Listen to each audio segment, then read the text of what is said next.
YouTube should make it easier to post off-topic videos. It's the whole channel paradigm, I think, is flawed. And I've always thought that. I've been on YouTube for years and years and years.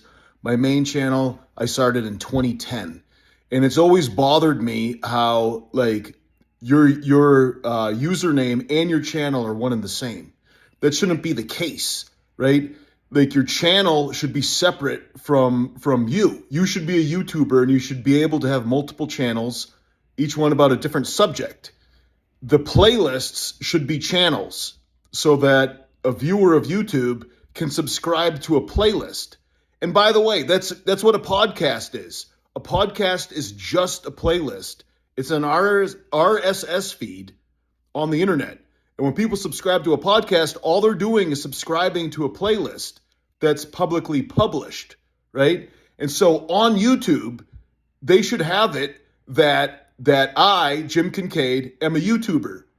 And I should have, one channel about G-Shock watches, right? And that's just a playlist. I create a video, I publish it to a playlist, and YouTube viewers subscribe to my G-Shock playlist, right? I started a separate channel just for camera gear reviews because I don't think that guys who watch G-Shock watch reviews want to also view, camera reviews, specifically camcorders, right? We're bringing camcorders back.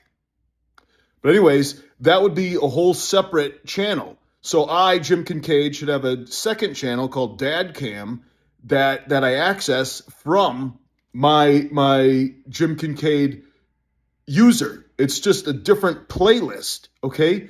Now, that's what I've always thought, all the way back to 2010 when I started on YouTube, but I expected them to implement something like that. They finally did with podcasts. If you want to have a podcast on YouTube, you can just start a playlist and designate that playlist as a podcast, and YouTube will treat it as a podcast. Okay? Well, why doesn't YouTube just treat all playlists as channels and allow viewers to subscribe to playlists? It would make it so much easier to experiment and to make off-topic videos so that if you were interested in one narrow subject of a YouTuber, then you can subscribe to that one playlist, aka channel. That is my hypothesis. What do you guys think? I'm Jim Kincaid. Thanks for watching.